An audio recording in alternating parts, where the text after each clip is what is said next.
امام حسین علیہ السلام کے 4 سال کی سیدہ سکینہ کے ساتھ جو ظلم ہوا، ایسا ظلم کسی امت کے لوگوں نے اپنی نبی کے نواسیوں کے ساتھ نہیں کیا ہوگا۔ امام حسین علیہ السلام نے فرمایا، مجھے وہ گھر اچھا نہیں لگتا جہاں سکینہ اور عمر باپ نہ ہوں۔ کربلا سے لے کر شام تک کون سا ایسا ظلم تھا جو مسلمانوں نے سیدہ سکینہ کے ساتھ نہ کیا ہو؟ جب میدان کربلا میں سب شہید ہو گئے، امام حسین اکیلے تنہا رہ گئے۔ امام حسین ذوالجناح پر سوار تھے اور ذوالجناح کی لگام کھینچتے ہیں۔ کئی بار آپ نے ذوالجناح کی لگام کو کھینچا مگر ذوالجناح آگے نہیں بڑھ رہا تھا، اپنے قدموں کی طرف دیکھتا ہے۔ مولا حسین گھوڑے سے اتر کر دیکھتے ہیں کہ شہزادی سکینہ ذوالجناح کے قدموں سے لپٹ کر کہتی ہے، اے ذوالجناح، میرے بابا کو نہ لے کر جانا۔ جو بھی گھوڑے پر سوار ہو کر مقتل کی طرف گیا وہ واپس نہیں آیا اور اپنے بابا سے لپٹ کر رونے لگی۔ امام حسین علیہ السلام شہزادی سکینہ سے بہت پیار کرتے ہیں اور 4 سال کی معصوم بچی کو سیدہ زینب کے حوالے کرتے ہیں۔ سیدہ زینب، سیدہ ام کلثوم اور تمام اہل حرم حضرت امام علیہ السلام سے لپٹ کر رونے لگے۔ امام حسین کی رخصت پر ایک قیامت کا سماں آ گیا کہ رنگ مچ گیا۔ بلا آخر امام حسین علیہ السلام نے اہتمام حجت کے بعد ایسی جنگ لڑی کہ یزیدی لوگ میدان چھوڑ کر بھاگنے لگے، یہاں تک کہ یزیدی لوگ پیچھے ہو گئے۔ بلا آخر آپ زخموں سے چور چور ذوالجناح پر سوار ہیں۔ آواز غیب آئی، پلٹ اے حسین، میں تجھ سے راضی ہوں، تو بھی مجھ سے راضی ہو جا۔ بس حکم خدا سے امام حسین نے ذوالجناح کو بیان میں رکھ لیا کیونکہ بہت سارے یزیدیوں نے ایک ساتھ حملہ کر دیا تھا۔ ابن انس نے ایک ایسا نیزہ مارا، آپ گھوڑے سے زمین کی طرف گرنے لگے۔ اتنے میں حرملہ نے آپ کی پیشانی پر ایسا تیر مارا کہ آپ زمین پر گر گئے۔ آپ کے گرتے ہی میدان کربلا میں زلزلہ آ گیا، آپ کے گرتے ہی عرش خدا ہلنے لگا، دیوارِ توبہ بیٹھ گئی۔ اللہ اکبر! جیسے ہی امام حسین زن سے زمین پر گرے، سیدہ سکینہ روتی ہوئی اٹھی۔ سیدہ سکینہ نے بی بی زینب سے پوچھا، اماں، بابا کہاں ہیں؟ شہزادی زینب نے روتے ہوئے بتایا، بھیا زن سے زمین پر آ گئے۔ سیدہ سکینہ دوڑتے ہوئے مقتل کی طرف گئیں۔ ہر طرف یزیدی لشکر پھیلا ہوا تھا۔ سیدہ سکینہ نے لوگوں سے پوچھا، میرے بابا کہاں ہیں؟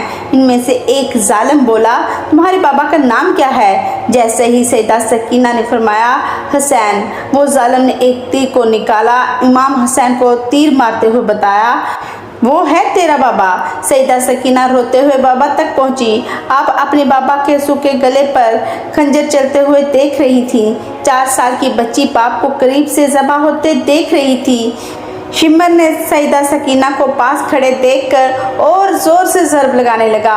امام حسین کی گردن پر 13 ضرب لگائی گئی۔ شمر چھری دکھا دکھا کر بی بی سکینہ کو امام حسین کی گردن پر مارنے لگا۔ امام حسین کی شہادت کے بعد ظالموں نے جسم پر گھوڑے دوڑائے اور خیموں میں آگ لگا دی اور اہل حرم کو قید کر لیا گیا۔ کربلا کے بعد ایک مرتبہ ایک شخص مدینے میں امام زین العابدین سے پوچھنے لگا، اے نواز رسول، بس اتنا بتا دیجئے کہ جب آپ پہلی مرتبہ خیموں میں آگ لگی تو چھوٹے چھوٹے بچے خیموں سے کیسے باہر آئے؟ اس وقت آپ کے ہاتھوں میں تسبیح تھی۔ آپ روتے ہوئے فرمانے لگے، جیسے تسبیح کے ٹوٹنے سے سارے دانے بکھر جاتے ہیں، ایسے ہی خیموں میں آگ لگتے ہی اہل بیت رسول کے چھوٹے چھوٹے بچے بکھر گئے۔ اللہ اکبر! جیسے ہی خیموں میں آگ لگی تو شہزادی سکینہ دوڑتے ہوئے جب خیمے سے باہر آئی تو شمر نے آپ کے کانوں سے خوشنوارے چھین لیے اور اتنی بے رحمی سے دونوں کان کے دشوارے کھینچے کہ آپ کے کانوں سے خون بہنے لگا، یہاں تک کہ آخری شہادت دم تک بی بی سکینہ کے دونوں ہاتھ کانوں پر ہی رہتے تھے۔ اہل بیت رسول کو قید کر لیا گیا۔ جب بی بی سیدہ سکینہ 4 سال کی بچی اپنے باپ کے کٹے ہوئے سر کو نیزے پر دیکھتی ہے تو رونے لگتی ہے جیسے ہی بابا کی یاد میں روتی ہے۔ شمر آپ کے چہرے پر اتنے تماچے مارتا ہے کہ آپ کے چہرے سے خون بہنے لگتا ہے۔ رونے پر بھی پابندی ہے۔ قافلہ چلتے چلتے اچانک رک جاتا ہے۔ جس نیزے پر امام علیہ السلام کا سر تھا وہی رک جاتا ہے، وہی نصب ہو جاتا ہے۔ شمر گستاخ امام زین العابدین سے کہنے لگتا ہے کہ تمہارے بابا آگے کیوں نہیں بڑھتے؟ सैयद सज्जाद ने सैयदा ज़ैनब से फरमाया कि फुफ्फो अम्मा, पापा का सर ठहर गया है। सैयदा ज़ैनब ने देखा कि बीबी सकीना नहीं है। बीबी सकीना को ढूंढना शुरू कर दिया गया। सैयदा ज़ैनब ने देखा कि एक नकाब पोश खतून है जो बीबी सकीना को अपनी गोद में लिए है और बीबी सकीना से बहुत प्यार कर रही है। बीबी ज़ैनब ने फरमाया, ए बीबी, आप कौन हैं? जब से हमें कैद करके लाया गया है हमसे ऐसा रवैया किसी ने नहीं किया। वो बीबी ने चेहरे से निकाब हटाकर फरमाया, ज़ैनब, मैं हूँ तेरी माँ फातिमा। बीबी ज़ैनब भी माँ से लिपट कर रोने लगी। बीबी ज़ैनब बीबी सकीना को लेकर वापस आ गईं। वापस आने पर ही शिमर ने इनको तमाचे मारने लगा। कहने लगा, तुम्हारी वजह से पूरा काफिला रुका हुआ था। तमाचा लगते ही बीबी सकीना जोरों कतार रोने लगी। तो वो जालिम नुमा इंसान शिमर ने बीबी सकीना को ऊँट की पुश्त पर रस्सी से बांध दिया। बिना जन के ऊँट की पुश्त पर ही सकीना को रस्सी से बांध दिया और तमाचे मारते हुए कहने लगा, अब काफिला नहीं रुकेगा। मुझे जल्द से जल्द यजीद के दरबार में पहुंचना है और अपना इनाम लेना है। हुसैन के सर को मैंने ही कलम किया है। मुझे सबसे ज़्यादा मालो दौलत मिलेगी। जैसे ही काफिला शाम यजीद के दरबार पहुंचा, यजीद कहने लगा, ये कौन है? इन लोगों ने कहा, ये अली की बेटियां हैं। फिर पूछा, ये छोटी बच्ची कौन है? इन लोगों ने कहा, वो सकीना है, हुसैन की बेटी। सैयदा सकीना दरबार यजीद में इस तरह से खड़ी थी कि आपका एक पाँव ऊपर होता तो दूसरा पाँव नीचे और दूसरा पाँव जब ऊपर होता तो पहला नीचे। यजीद ये देखकर कहने लगा, सकीना, तुम इस तरह से क्यों खड़ी हो?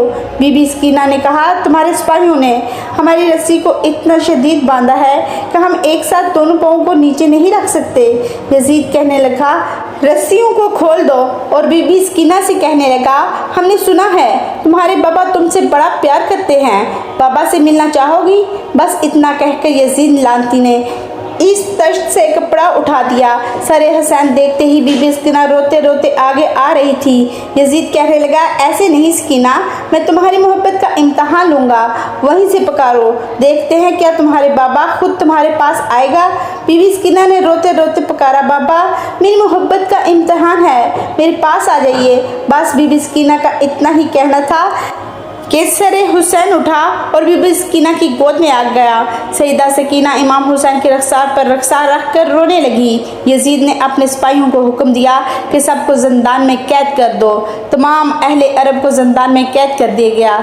जब ज़िंदान के परिंदे आते जाते थे तो बीबी सकीना अपने भाई उम्मे ज़ैनुल आबिदीन से पूछती है कि भाई, ये परिंदे कहाँ जा रहे हैं? ज़ैनुल आबिदीन ने फरमाया, मेरी बहन सकीना वो अपने घर आ जा रहे हैं। इस पर बीबी सकीना ने फरमाया, भैया, हम कब वतन जाएंगे?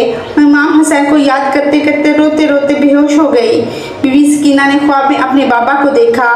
मौला हुसैन आपको लेने आए हैं। सैयदा सकीना ने बाबा से कहा, बाबा, आप कहाँ चले गए थे? आपके जाने के बाद शिमर ने मेरे खुशनुआरे छीन लिए और मुझे इतने तमाचे मारे। अब बाबा, मुझे छोड़ के ना जाना।